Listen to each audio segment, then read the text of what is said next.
golfj.com.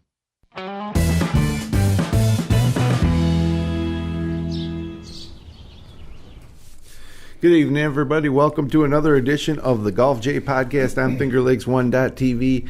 I'm Jim Sinacropi alongside Rhett Taccone and Doug Brown here inside the FingerLakes1.com studios in the we're in the North Park building on the third floor, Seneca Falls, New York, Monday, May 7th, 2018.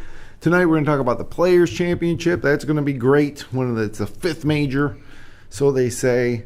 We're going to talk about Jason Day winning at Wells Fargo, and we're going to talk a little course record at Silver Creek. Wow. As it was broken on Sunday. So stay tuned at the end of the show for that. And fellas, good evening. Hey, hi, Jim. What's going on? First off, we did a review of the Navigator Putting Aid last week. So if you want to see that review, just watch last week's episode. We interviewed the company founder and the inventor. Yeah. And the reason I bring it up is because I love it. I used it. Probably a total of a half an hour I used it, and I played 2 rounds of golf since then and did not miss a putt inside 5 feet. That's very good. And that's my danger range. A normal round. I'm going like probably 6 of 8 maybe from inside 5 feet, maybe worse, maybe 4 of 8, maybe 4 of 8. Sometimes miss them all. Right. I don't know the stats on mine. I don't think I made everything inside 5 feet, but I definitely felt better over the putter, right, or over the ball with my putter. In his interview, that was his big motivation speech, was to make people feel better about putting. Yeah. Confidence. Yeah. Right? I felt like I was just not necessarily dead on line, which it was pretty close, but just felt better swinging it over. Just, straighter back and forth and through. I just felt much better over the ball. Yeah, very favorable results from both of you. I totally agree. Nice, simple tool. Jim, you'll be the spokesman on TV pretty soon by that last... pretty soon. The data you're sharing with everybody? Once I win my first major. One thing I did notice, too, with that, and he had talked about it a little bit, about a lot of times people aren't over the ball. Yeah. Looking straight down at the ball. And I noticed before I used it, I don't think I was. I think I was a little off-center, a little bit behind it. Oh, you were behind it? Yeah. Okay. And I noticed myself, I definitely made that adjustment, because you got to line up the arrow with the ball and the line and everything. So I feel like it definitely helped me, get proper alignment and get myself up over the ball. And really, I think that's where you start to get your eye seeing right to the line. Right. It's interesting, because I find most people are inside the line. Yeah. The ball's too far away from them, away from their feet. Right. But that's interesting feedback, and again, it's a good training aid to simplify the position of the ball, the position of the putter, and the stroke. Now, some people would say it's okay to put the ball outside of your line when you're putting. Like sometimes I consciously know I'm doing it, but I'm okay with it. Putting is certainly personal choice, but this is a big statistical thing when it boils down to you're better off having your eyes above the golf ball. Yeah. Right? So for most people, that's the right choice. But you've seen guys on TV that do all kinds of stuff. I think back to one of my more favorite guys was Fuzzy Zeller back in the day. Yeah. That putter he had was actually bent way down. I think that ball was 6 or 8 inches away from his eye line. It was that far away from him. Mm-hmm. Putted very well.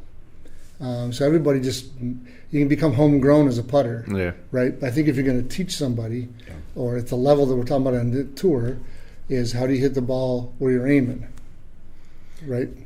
Yeah, and I think it's nice too, just to find a product where it actually does correct you. You see what you're doing wrong, and sometimes you use some of these things, and I don't know if they necessarily help or they get you doing the right necessarily the right habits. Right. I think this one does. I think it does get you into the proper position to make yourself lined up correctly and feel good about it. Right. So I think it's a good tool. It's very simple to set up. Mm-hmm. Jimmy you can spend 5 or 10 minutes and get some good results out of it. You haven't got to spend 5 hours to wear yourself out. You put it in your golf bag and away you go. Yeah, absolutely. So I'll tell you somebody, I don't know if he's using the Navigator, but he's been putting incredible, and that would be, of course, Jason Day.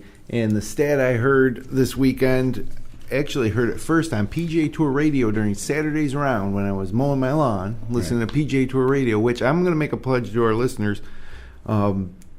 I'm going to get somebody from PGA Tour Radio on this podcast for an interview. I'm shooting for Doug Bell. He's one of my favorites. There we go. To talk about golf on the radio. Most people would think that's crazy. But So we're going to get that before the end of the year. But Jason Day Second leads the league, or the tour, in putting inside 10 feet. 92%. Right. From inside 10 feet this season. And just think about that. I mean, of course, that does include 2-inchers, but it includes 8 and 9 footers as well. And he's 99 out of 10 times he putts inside 10 feet, it goes in. I like that number. It just makes everything in the whole game easier. Yeah. Sure, so if you miss the green, all you got to do is chip within 10 feet. Right. And you got 92% chance of making a par. 9 out of 10 times. Right. It's a par. Well, right. So it's no surprise that he won, right? And this was his second win of the year. He won the Farmers earlier this year. He held a 3-shot lead on the back nine Sunday and then fell back into a tie with Aaron Wise, if you're just a rookie after playing college golf for Oregon, winning the national championship for Oregon last year. Yep. Day made back-to-back bogeys on 13 and 14, lost his lead but regained it immediately, hitting a 380-yard drive on the par 4 16th, leaving him with 114 in. And he made a 10-foot birdie putt, inside 10 feet, 92% we'll say. Then Jason Day hit a 231-yard tee shot with a 7-iron on the par 3 17th, hits the pin, one of the most exciting shots of the year, and stopped 3 feet from the hole, which is lucky he hit the pin. And then made that putt for a birdie. Conservative iron off the tee with a 2-shot lead. Got up and down for par on the win with a minus 12 scores. Jason Day's 12th career win on the PGA Tour.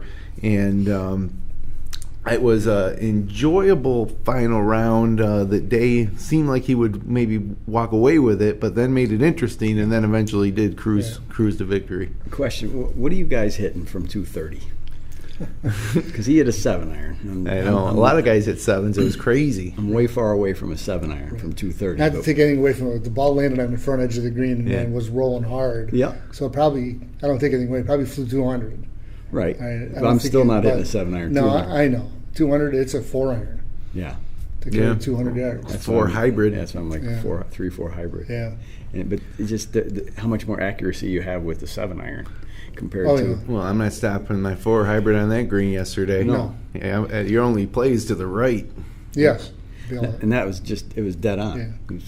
But it shows these guys hit the ball long ways and the speed they generate. You know, and he's all speed. Yeah, he's not backing off a leg. So. But knowing where that ball landed and knowing that he had a 1-stroke lead at the time, you know, in the tournament, knowing that he had to nut it. That 7-iron and then to pull it off. I mean, that was just a great swing. And then, of course, he said it was a cracker of a line because he's Australian, and so it was heading right at it, and then obviously hit the pin.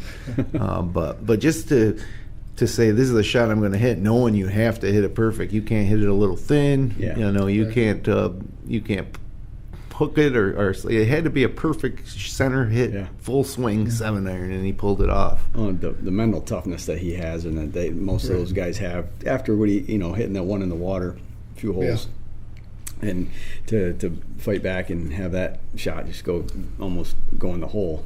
It's just impressive. He's hopefully back to his form of was it 2015, a few years back when Jim was picking him every week.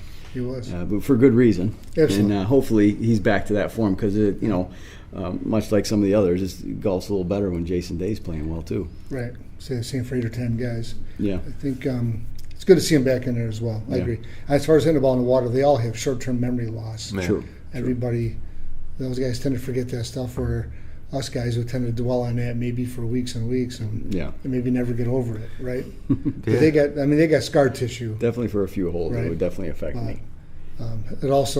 It didn't take him out of the tournament, so it wasn't, terribly demoralizing, as bad a shot as it was. But yeah, they never really struggled for normal reasons. He had health issues, and then he had his mother had cancer, right? And so he took some time off for that, and so it's just. I don't think he ever really went away. He was just not ready to play at the top level with all that stuff going on, the vertigo and the back issues. But if he's healthy, and 3 majors are coming up. Yeah, right. Yeah, you gotta like him. I like him this week. He's past winner. Yes. We can get he into just that concerns a me little bit. long term how hard he hits it with his back. And I see the issues of some other players that have swung that hard have had some problems. It just seems like if he hit the ball 381, well, what's wrong with 331 and playing for a few more years? But 380. I mean, I don't like seeing that. did you see the ball bounce? Yeah, and there were several players that hit, there was a handful of players that hit at 380, and I can't remember who it was that hit at 382, but that was the long drive of the week on that hole. Right. So, but yeah, that's a long way to hit a driver. I don't know how far it carried, but I'm sure it carried 300. But they get that particular hole had a huge amount of roll. In fact, the cameraman couldn't keep up with the ball. Well, you know what? There's a bunker on the right side that when the hole was designed, it was to force people to take a risk reward to hit over it. Right. Or play left where there was water, or play short would be the safe play. It makes it a difficult hole. Yep. But nobody's thinking about that bunker. Right. You know, it's just too bad. And I read an article on Jeff Shackelford's blog this week about Augusta purchased some land behind the fifth tee, and their construction's underway, and they're going to lengthen that hole. But in lengthening it, they may have to change the angle, which really will change the original design intent of the hole based on where the bunkers are and where the tree lines are. So we don't have time to talk about the golf ball. That'll be another show maybe where maybe they should scale it back for just sanity purposes, so golf courses don't need to be 25% larger than they originally were intended to be. But let's get back to the Wells. Some other notes. It was an interesting field where we learned a little bit about a lot of different things. Aaron Wise jumped up from 105th to 51st in the FedEx Cup. That was his first top 10 of the season. So he's got an inside track at the playoffs here heading into the summer as a rookie. And he was alone in second till Nick Watney made a bomb on 18 to tie him off. And for Aaron Wise, in his rookie season, he probably noticed the size of the check, the difference when Watney's went in. But Wise looked great. He looked poised, under control out there. He made some mistakes he bounced back from. Most notably on Saturday, he had to get up and down from the other side of the creek, and he tried to hit a wedge and went underneath the ball, and the ball didn't go anywhere. And then he had a bad lie, same situation, and he almost considered taking a drop because he was in the hazard before hitting the first one. So the second one he knocks over the green and then chips it in for a ho-hum bogey. Yeah. Which could have been disastrous. Right. And then, in retrospect, he did lose by 2. I was going to say if he lost by 1, that whiff. But you guys like Aaron Wise? Yeah, I think he looked good. I watched an NCAA tournament there a couple of years ago, and he won the individual, and then they won the team title as well. He gutted his way through that several times too. I think he's quite a player. He's working his way up. He's not one of these guys that's going to win the first time out. Right. But it looks like he's going to have a nice career. He looked very comfortable in the skin. He didn't look nervous.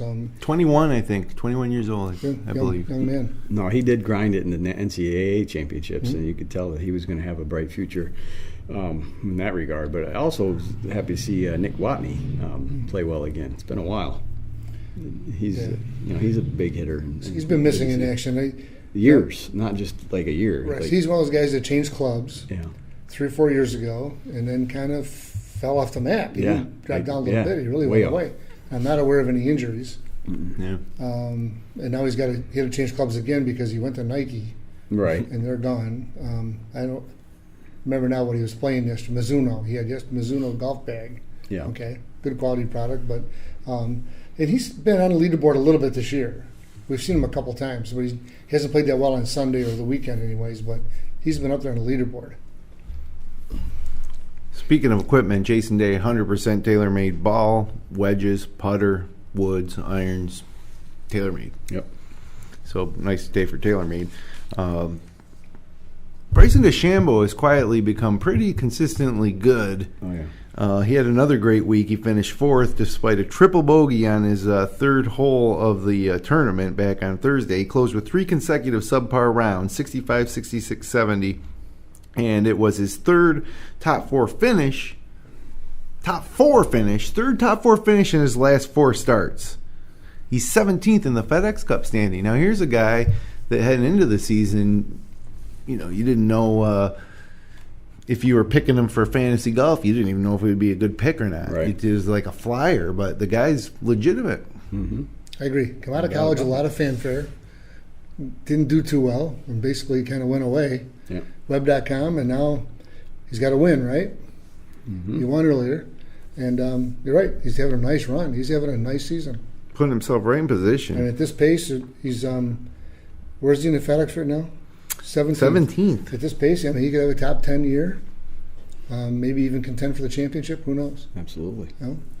Looks like he's here to stay, though, with his unorthodox style. That's what makes it so interesting. Yeah. The guy just does it different than everybody else. Dress is different. His clubs are different. Yeah. Oh, yeah. And it's working. Yeah, absolutely.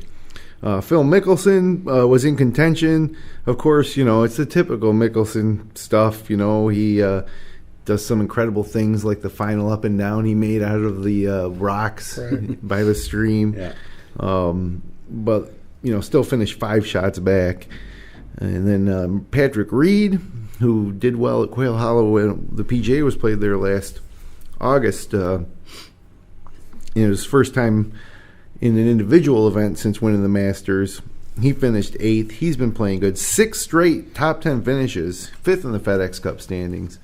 Rory McIlroy had an up-and-down week, finished with at 3 under. Ricky Fowler and Justin Thomas both 1 shot behind him. So there's 3 guys that this was a pretty good tournament. Absolutely. Tiger Woods, though, let's talk Tiger. Non-factor, shooting 74, finishes 14 shots back, failed to make a birdie in the final round of a tournament for the first time since 2014. And you like that. You like when you put that in there, don't you? Oh, yeah. Non-factor. You like to see him look right at me? Yeah. He was a non-factor. He likes reading stuff off like that. Yeah. Look, I'm amazed that he's back and able to play, and I'm looking forward to when he is in contention in a tournament, especially if it was a major. He was in contention earlier this year. Yep. And that was something. Imagine if it was a major. But it's the same thing with Tiger. He's just not a good putter anymore. He's not, he's as good a ball striker maybe as he's ever been. Yeah. He still sprays the driver, but that was never a problem back in the day. It was always he could save himself with the putts, and now he's just not putting well. Is that something he can get back? I think so. His stats have kind of flopped around this year because in the spring when he was out on the West Coast, his driver was killing him. His chipping and putting was great. Yeah. Mm-hmm. And now if you look at his stats, he did better driving the ball this week than he has in any other event, but his chipping and putting was horrible, mostly putting. So I don't know. Can he get it back? I thought he had it. So not like he used to. Yeah. I think he needs to use that navigator. That's absolutely right. Maybe he's listening in. I don't know. Listen to him talk about the speed of the greens, all that kind of good stuff. But, it's the same for everybody. They're there Monday, Tuesday, and Wednesday. I don't really hold much to that argument that a good golf professional is going to adjust. Yeah. Tiger Woods, besides a good golfer, right? Yeah. So, but if you can't putt, your life out there is not for long. You can't have 33 putts and survive on the tour. You got to have 26 or 27. That's quite a gap. Yeah, makes you go from a factor to a non-factor. And he's playing well enough to make cuts and without putting well. Right. We say that though too, and he needed a birdie on Friday at the last hole to make the cut. So yeah, he could have been a real non-factor if he doesn't get that birdie. Think of that tour. One stroke around will make the cut or miss the cut, and another stroke around will be contend or not contend, because the gap isn't that big. No, you get 8 shots during the week, 2 shots a day, and you're either first place or you're 53rd. We'll say, right? Yeah. If just a couple of shots go your way, you're right in the hunt. You're always going to need a break, like Jason Day hitting the pin. Right. Yeah. On 17. Right. And if that happens on Thursday afternoon, you don't talk about it. Right. But here it is Sunday. They all get them. Yeah, it counts the same. Right. Yeah. So, I don't know. I think that for him, putting's probably the easiest thing to fix.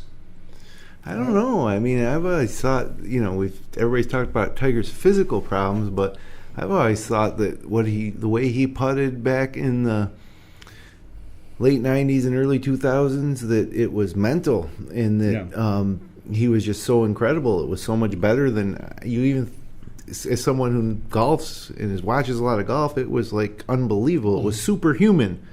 It was like, because I used to root against Tiger because I wanted to see the tournaments be close, especially if it was the majors, was one of my main gripes. I was never a Tiger fan, but so he'd hit a drive offline into the woods, and you'd be like, all right, here we go. You know, he's going to blow that 2-shot lead. And then next thing you know, Tiger's 26 feet away for par. Right. And, of course, you know, it goes in like every time, or it did. And so I think that I just don't know if he could recapture that. He doesn't have to recapture all of it to contend, obviously. Mm-hmm. But he certainly had a mental edge back then. Yeah. He was never out of a hole. Right? Maybe never in it at the beginning, but when he got up in the green, never out of it.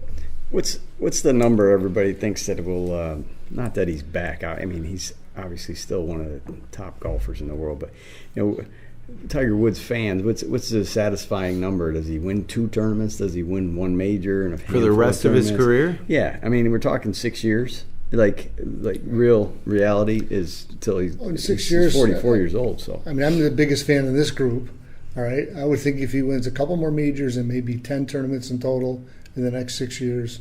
Geez, those are lofty big numbers. Yeah, what's Tiger Woods? Yeah, but I would think, you know, as he fades away, that's a pretty decent fadeaway. He'd end up with the number 1 overall and second place in majors.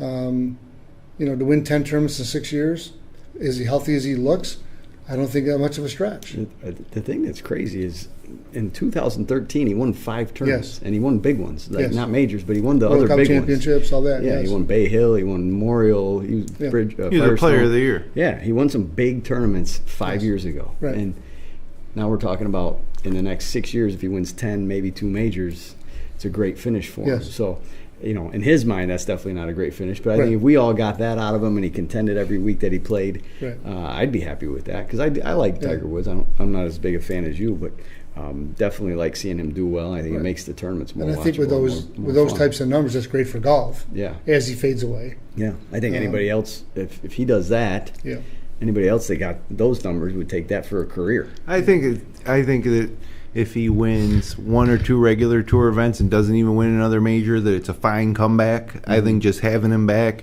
and competitive and making cuts and being in contention here and there just adds so much to the popularity of the sport even still. Yeah.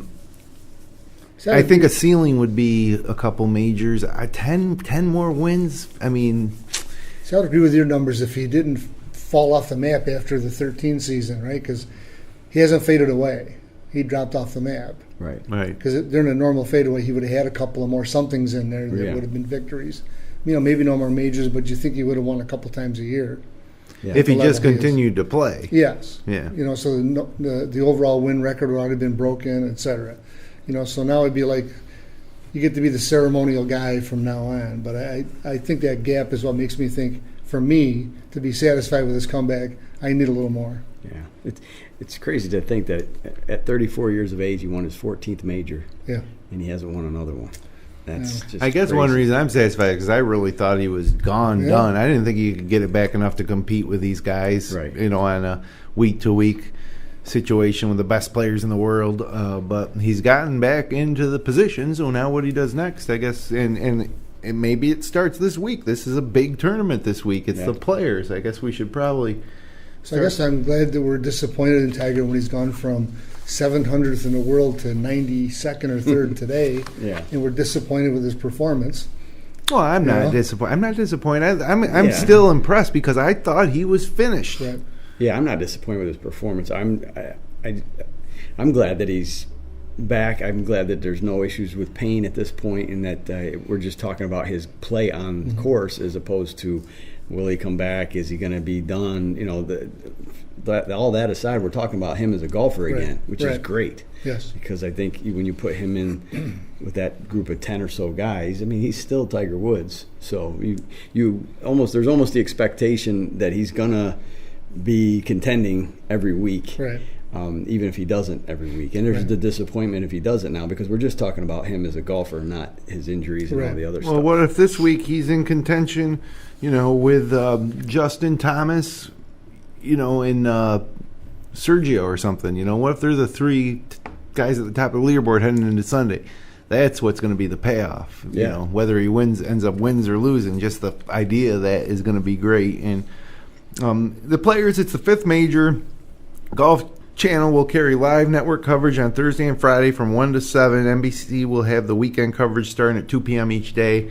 And a lot of live streaming online for this one that's going to be available at PGAtour.com.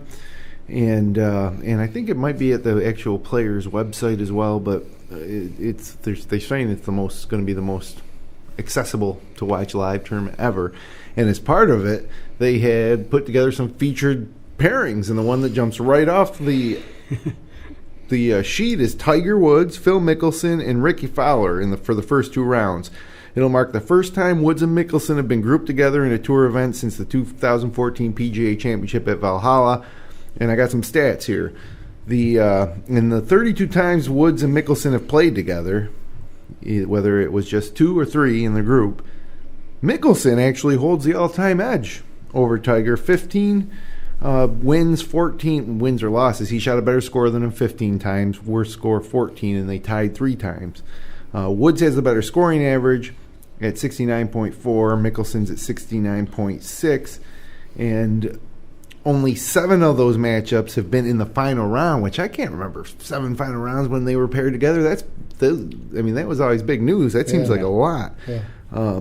But surprisingly, in the 7 final round pairings, Mickelson has won 5 of those showdowns. I mean, you wouldn't think this, right? Mickelson's the one that's always been beaten down by Woods, but in head-to-head competition, Phil's done pretty good for himself against Tiger.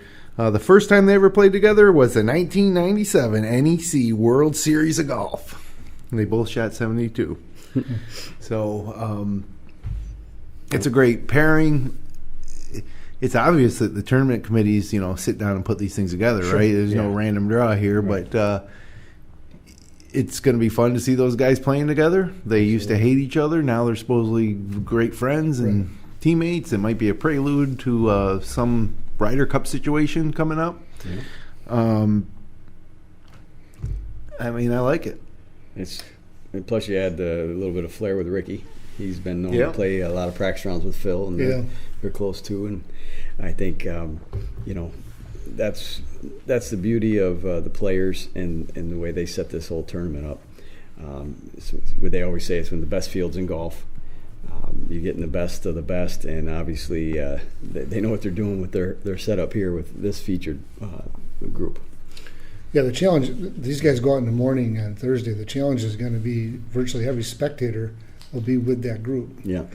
So it's going to be a fight to get near the ropes at some point in time to really see. No, they have one in the afternoon as well that's got Spieth and McIlroy, and I can't think who the third one is, but Johnson. Might be Thomas. But anyways, but they do that typically, having a marquee group in the morning and after, or marquee or 2 groups. Yeah. Keep them going like that. So, but this is extremely marquee. It doesn't get much more marquee. A lot of times these guys are on opposite sides. Right.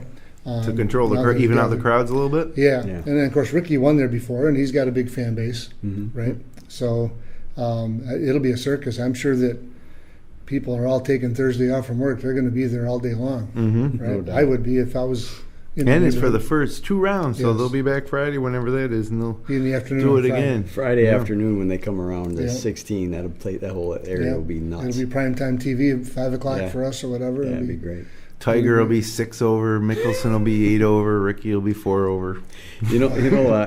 Phil's got 10 made cuts out of 11, and 6 of those are top 10. So don't sleep on Phil. He's had a good year, right? Absolutely, no dispute. Well, you want to talk about Mickelson?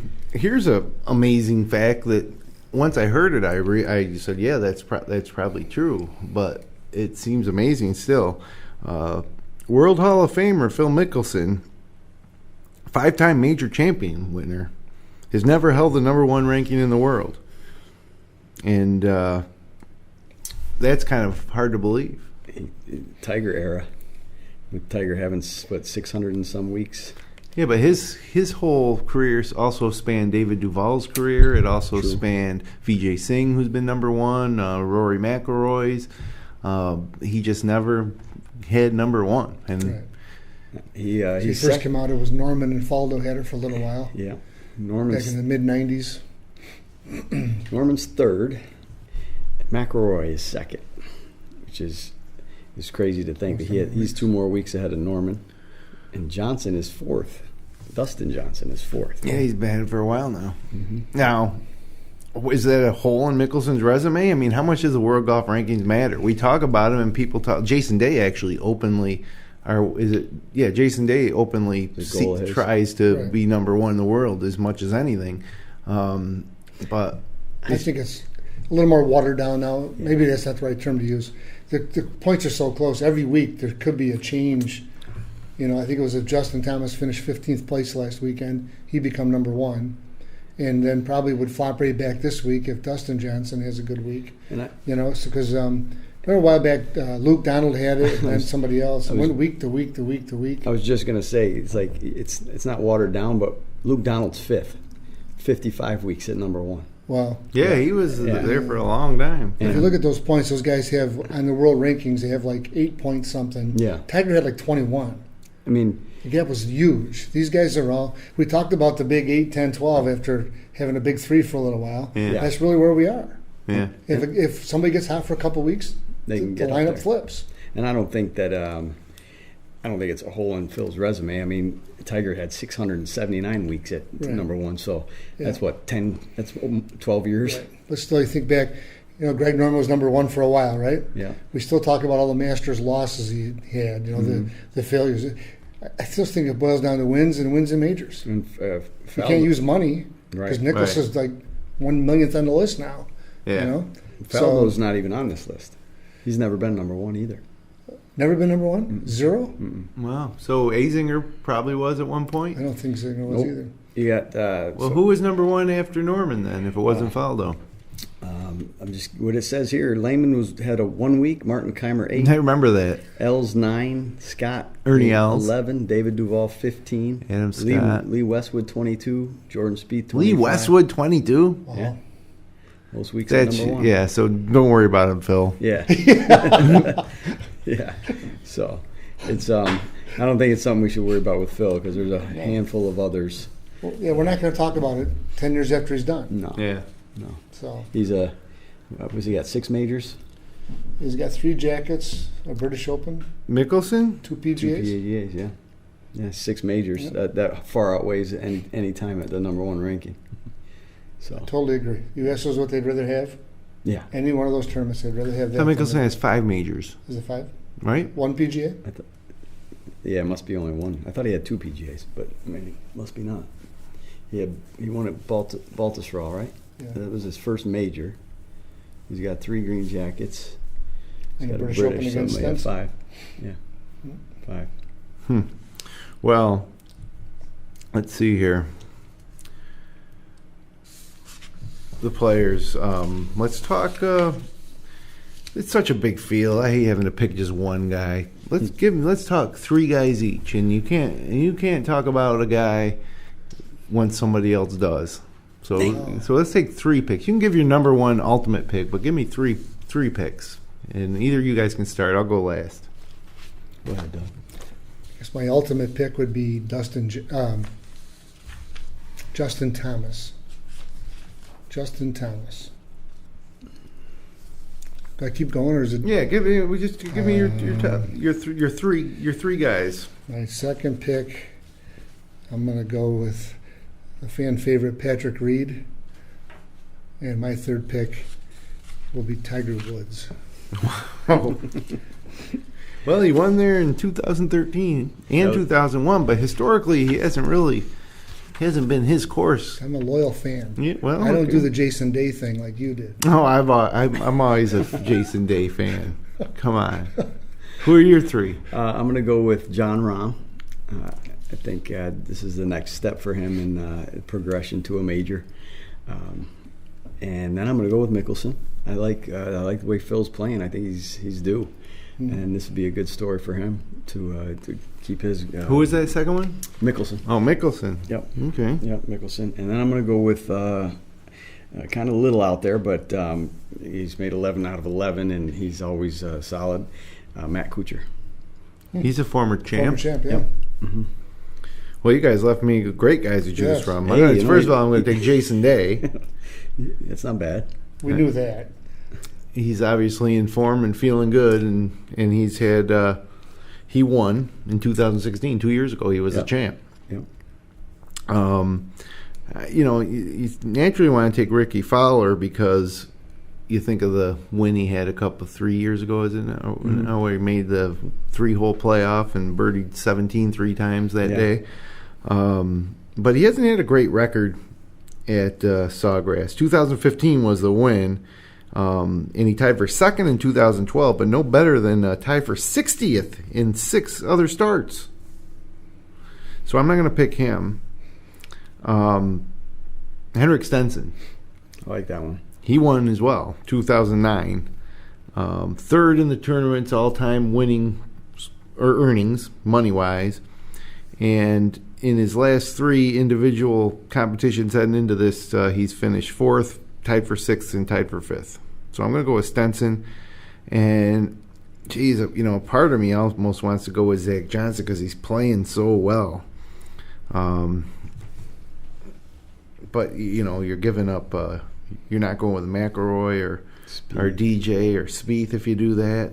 But tee to green, he's been unbelievable lately. He's tied for 3rd in proximity to the pin.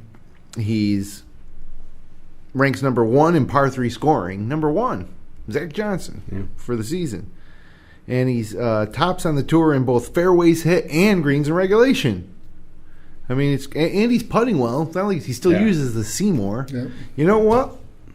Zach Johnson. He's 11 out of 11 cuts made, too. Yeah, well, you thought his career was sliding away at this time last year.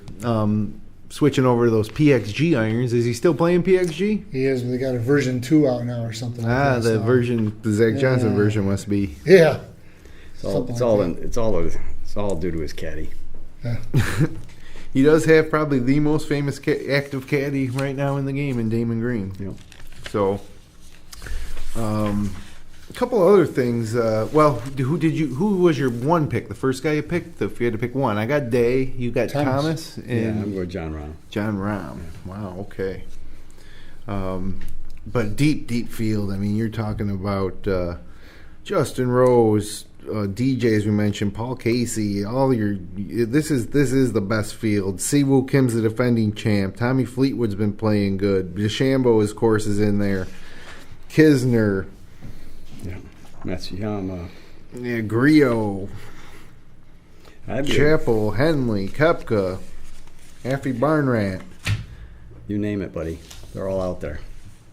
It's a good field. So. Today's show might be almost a show of surprises where I tell you something that you didn't know or that you didn't think was true when you first heard it. And the latest is the fact that Bernhard Langer won the Inspiron Invitational on the Champions Tour, and it was his first Champions Tour win of the year. So he's starting to, Father Time might be catching up a little bit. He's just not quite as dominant. But then you think about how dominant he's been. But he still trails Hale Irwin in Champions Tour wins. Langer has 37. This one was his 37th. Hale Irwin, 45. That's impressive. I mean, I remember when Hale Irwin was dominating that for years. Yeah, and it just seemed like it almost made a joke out of it because Hale Irwin he's a major champ, obviously a great golfer, but no one probably thinks of him as one of the all-time greats. But he just was dominating that tour. He sure was. He won 5, 6, 7 times a year. Yeah, for 45 a few years. times. Well, you look at the two of them as well. I think a lot of it has to do with physical fitness when you get into the senior tour. I mean, both of those guys, very fit individuals. They said Langer wears the same size pants today that he wore when he was 21 or 22 years old. Huh. So his waist size is the same. I can't say that. No, So, I don't think any of us can. So, but we're not walking around playing golf every day like Lucky Bernhard Langer is. Good genes. Yeah. So, But yeah, you're right. Physical fitness does play a big part of it. It's just amazing, especially now in this day and age. I think he missed a couple of events this year. I know you're surprised that he only won for the first time this year too. But he had a graduation. One of his kids graduated from college or high school or something along those lines. So there's been a couple of events he didn't play. Doesn't mean he would have won them. Right. But I think the frequency of him showing up is a little bit off this year, as in the past. I still think he's going to win 3 or 4. But not surpass Hale Irwin's 45? Well, the gap's not that big. I mean, he's 60 years old and he looks solid. Yeah. I'd have to say he goes by it. It's going to be He's close. He's got to go fast. It is going to be close. Well, just if he stays healthy, he could definitely get it. I mean, he could do it next year. Think about he needs to win. If he gets to 40 this year, could he win 5 next year? Think about Tom Watson at the British at 59 on the PGA Tour.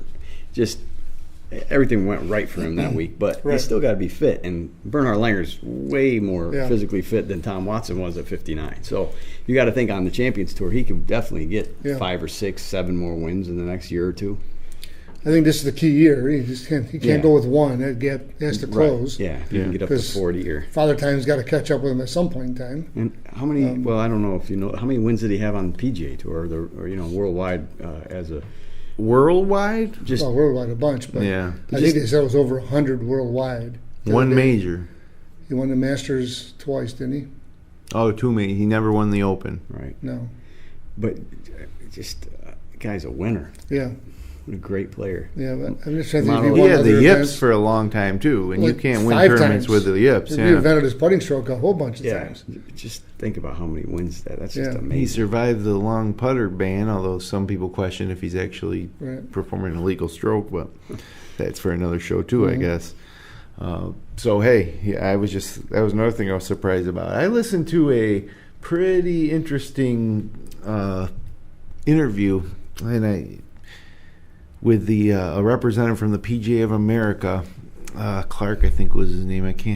Clark Griswold. I couldn't remember. I didn't check, but the conversation was surrounded around whether the Top Golf is good for golf in terms of, because if you think about it, if people go and play Top Golf and that's all they do, that doesn't help golf courses. That doesn't help golf pros. That does, the PGA of America's club professionals, so the original thought is, wow, this is really growing the game. But, the question is it or is it not? So he said that the way the PGA of America looks at it is people who don't golf are going to have an introductory experience. So the Top Golf would be an introductory experience to golf. For some, mini golf would be. For some, junior golf would be. For some, playing in a scramble with people from work for the first time, is an introductory experience.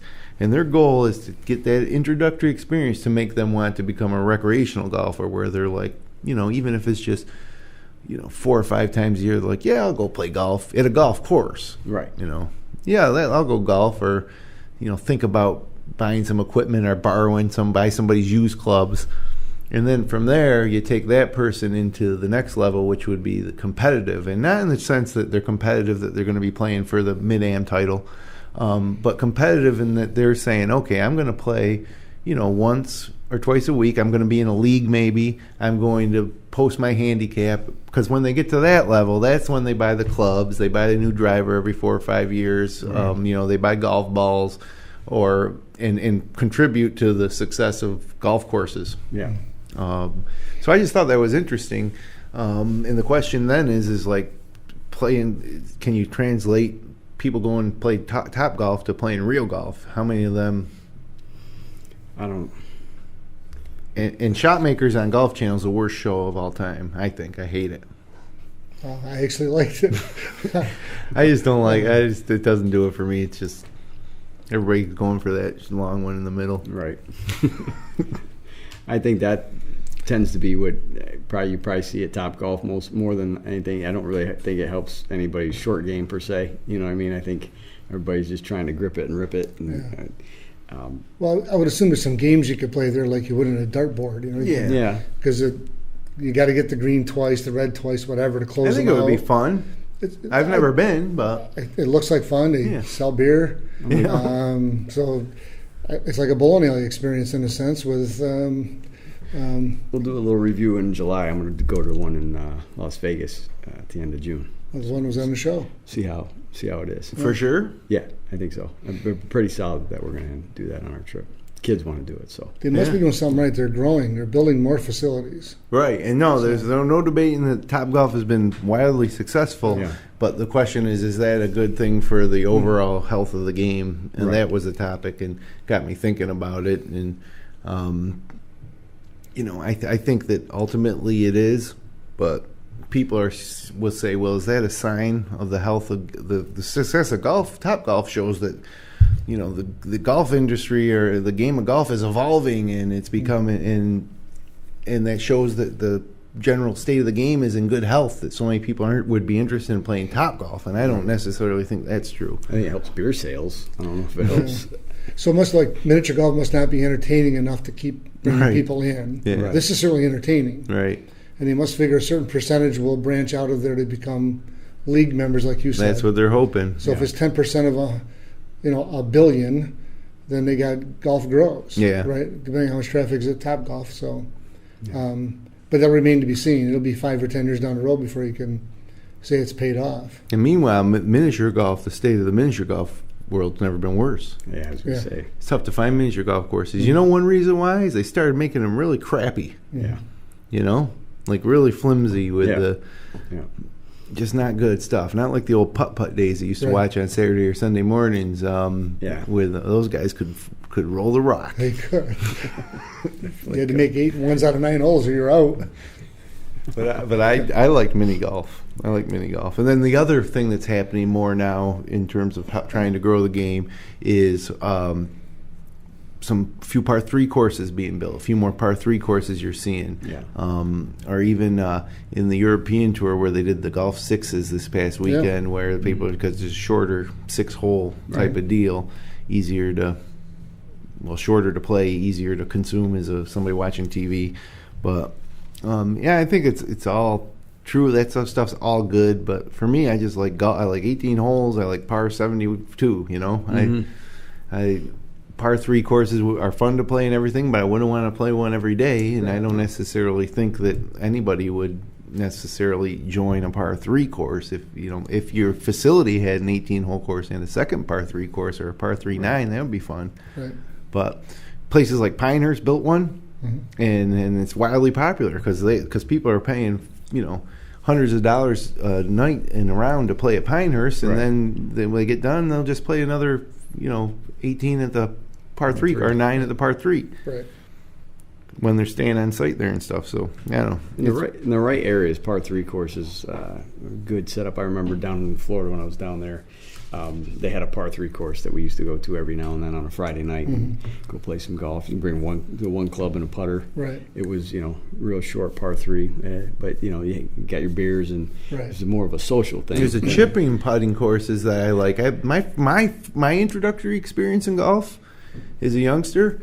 My parents weren't golfers. Nobody in my family was a golfer. I saw it on TV. I went out and dug a hole in my backyard underneath a willow tree where there was just dirt, and I took an aluminum baseball bat and a golf ball that I found and played there. But that wasn't my introductory experience commercially, I guess, because when we went to Kennebunkport, Maine for vacation, I probably was 9 or 10 at the time, and there was a little pitch and putt course where every hole on the tee had a little iron, and you carried a putter with you. Oh, okay.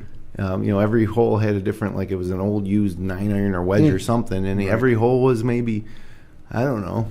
So you just brought your putter. 20 yards, 30 yards. You brought a putter. I didn't even have clubs at the time. That was my first round of golf, really, but I loved it. I thought it was great. And then the next round was at Indian Head. My cousin took me. And it was much harder than I thought it was going to be. A little longer. You thought you had this game whipped. And then junior golf, and the rest is history. Right. And my parents enabled me. They bought me a set of clubs. They signed me up and brought me to junior golf. Mm-hmm. And then from there, Mike Serjanik, the pro, used to let me go play after, even though I wasn't a member. It was a private club back then. He would let me go play with my friends who were members. And then the next summer, my parents got me a junior membership. Right. So coming up on the PGA Tour here is where his time's running short. After the Players this week, it's the Byron Nelson, then the Fort Worth Invitational at the Colonial. It doesn't have a sponsor yet. Maybe they did pick up something, but right now it's the Fort Worth Invitational. Didn't it used to be called the Colonial?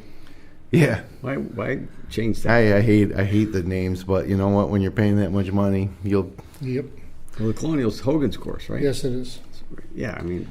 It was MasterCard Colonial for a long time or whatever, so. Oh, I hate some of that stuff. Yeah. The Memorial Tournament's a name that is a tournament that's not going to be spoiled by sponsorship name, right? Just like the Masters. Correct. Love the Memorial. Then it's the St. Jude Classic, which is going to be a WGC event in August next season, probably. And that is crazy, going down to Memphis in August, just for the sake of the fact that FedEx is this big sponsor, and it's going to be a World Golf event next season. And then the U.S. Open at Shinnecock Hills. So it's a great stretch. It's a great stretch because we're actually playing golf now up here in the Northeast, and it's a great bunch of tournaments. And then once the U.S. Open hits, of course, it's like there's a major every other week. And then next thing you know, it's football season. It does go by fast. So speaking locally here, on Sunday, Josh Durso, who's the lead news director here at FingerLakes1.com, where we're recording this podcast, shot a 64 at Silver Creek, and that is the course record. Wow. And that course has been around for a long time. For a while, it was a par 71. It's par 72 now. It was a par 70, and now it's a par 71 because they had the par 5 16th. Mm-hmm. And so he shot a 64. Course record previously held by Mike Birdsell and Jeff Klein. But we have a man here who says he shot a 65 at Silver Creek. So the records are. Well, there's many others. I told you some of the names. I believe Mike Stackis, Mike Ryzak, I think Cliff Stein Jr. Mm-hmm. I'm sorry, Senior. Cliff Stein Sr. Yep. Had a 65 as well. And there was one. Marv Serafino perhaps might have done it too. Maybe, but there was one even prior to that. The name escapes me. I was a young kid down there. It seems like somebody shot 65 back in 1972 or something like that. I don't know. But now there's just one. 64. Yes. Durso. That's great impressive. Round. Congratulations. No matter that's where a great play. Round. Yep. That's awesome. 30 on the front and 34 on the back. Bogeyed 15. Birdied 1, 2, 3, 8, 9, 10, 12. Bogeyed 15. Birdied 16. Nice. And then I had to ask him. I said, "Did you have a chance at birdie on 18?" He said he left that on the lip because that's a par 5, very birdieable par 5, especially if you're 7 under at the time. Right. So, and also from that round, there's 4 par 3s. He birdied 3, 8, 12, but not 17. 3 of the 4 par 3s. There's 5 par 3s. There's also the 14th. Yeah, so he birdied 3 of the 5 par 3s. That's terrific. Yeah. Par 3s are always the most difficult holes. Sure, no doubt. Even on tour. They're always the ones that get me when I'm trying to shoot 64. Yeah. No, great round, Josh. That's awesome. I wonder how he obviously knew where he stood. If you talked to him about, the leaderboard was up on the 18th hole. I mean, how did it feel to him, do you know? Yeah, we didn't really get into much of that. He just said that, he birdied the first 3 holes of the day, and that was like, hey, whatever, let's go. Yeah. Because he knew what the record was. Yeah. I would assume, right? Getting a groove. Yeah, well, I'm pretty sure he's a staunch historian when it comes to golf, and that's his home course. So I'm sure somebody told him at the turn, and once he hit a 30. Or it's like a no-hitter, you don't talk. True, too. Well, he's playing with Jody Benedict, so he's probably all talking. over. Yeah. Now, it just does bring up a good point. There was so many 65s apparently, but nobody really had the official, list, I guess. No, I just remember, and there might be many, many more as well. I just know that some of those names I know them personally. Right. And I remember the days when they shot those scores. And you remember the day you shot the score. I remember very well. But I know that they were picking up everything. It was like, that's good, 6, Brownie, 8 footers, that's good. 6, 8 footers.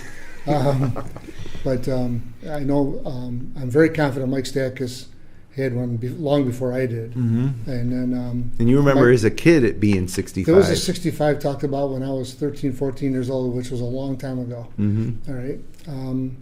And I think that was on the 18-hole golf course as it exists today. I don't think it was when it was just 9 holes played twice. I don't believe. I think it was on the new 9 was opened and Yep. all that, which opened in '73, which would make it about the right time of year. But Cliff Stein Sr., I believe. I know for sure Mike Ryzak, and I know Mike Bertzel did as well. You said Jeff Capps did too? Klein. Jeff Klein. That happened just a few years ago with Jeff Klein. Yeah. He's quite a player. He's younger generation there, but he's quite a player. Yeah. So, Well, do we officially know who holds the course record at Seneca Falls Country Club? I believe officially it's Nick Serafino. Yeah, 64. Yeah, I wouldn't even say 63. 63? Because it was That's 65. the thing. How can we not know that? Well, it's too bad it's not on a plaque someplace in the Right. building, because it is an achievement that deserves to be remembered. I know 65 was the number there with Doug Cousins, Yeah. Sr., from I don't know when. But then I think Nick beat it by 2, if I'm not mistaken. Well, I tell you what, going back 1925, but the course went from 9 to 18, and Stu Miller held the first course record when it was a new 18 in 1948. The 18 holes didn't until 54? 60, 54? 65 or 63, Okay. something like that. Mid-60s is when the second 9 went in. Well, I think it's cool because you think of all the rounds of golf played on any of these courses, and to shoot Right. the best score, it's pretty Yeah. expensive. So there isn't like chronological plaque as you see it get lower. Each Yeah. person's recognized. I think Stewie had 67 was the first record. Yeah, well, his scorecard's actually on the St. Falls It Country is. Club website Yeah, it is. from that day. But, yeah, so I got to shoot a 62? Yeah. You got it. Or 63 up the road. Josh set a new record for you to go to right there, too. You can go to Silver Creek. Ah, Challenge Josh. yeah, well, I'll try to capture both of those. But congratulations, Josh. Really, Yeah, I mean, it's I played a amazing. little bit of golf over the years with Josh, too. I'm glad for him. That's a nice round. And you don't know it's coming when you tee it up that That's morning. right. You know, it's just one of those things. Yep. That's a great round. They'll never forget it. Well played. Yep. Got to frame that scorecard for sure. That's framed, I think, already. That's cool. I don't blame him. But, yeah, everybody's going to enjoy watching the Players' Championship this weekend. It's moving back to March next year when they were going to release the PGA Tour schedule this week for the For next players, year. but they might not because it was going to have no Houston Open or Houston tournament, and they want to get a tournament in Houston before they finalize the schedule. Right. So they say. So I don't think we're going to get that, but we do know that for sure the Players is going to move to May, and the Bethpage PGA Championship the Players going to move to March, and the PGA Championship will be the second major in May. So next year at this time we're going to be talking about PGA at Bethpage This week. in May. It's going to be crazy. Yeah. Yeah. It's just going to be so different because it's been the same since We should make a as long road. as I can remember. That should be a road trip. Yeah, the Bethpage. The tickets are on sale. I put my name in pre-registration. Tickets are not on sale, but Lottery. you pre-register, and then I think they go on sale right after the PGA Championship this year in August. Right. But I'm on the list of people that'll get notified. That's a great place. I went to U.S. Open there in the 09. I caddied on the course a few times. Yeah, it's a great place to watch a golf tournament too, because you can get up on some high hills and whatnot. And, very challenging course, to say the least. So that'll about do it for us. But it's going to be, like I say, a good week, and everybody's playing golf. It's a great time of year. Weather looks great this week. So thanks everybody for spending some time with us on the GolfJ.com podcast. Connect with us online on Twitter at the GolfJ, on Instagram at _GolfJ, on Facebook at facebook.com/GolfJ. All of our episodes in the best of the wide world of golf on the web can be found at GolfJ.com. We're going to be back next Monday at 9 p.m. to recap the Players. Until then, hit them long, not often.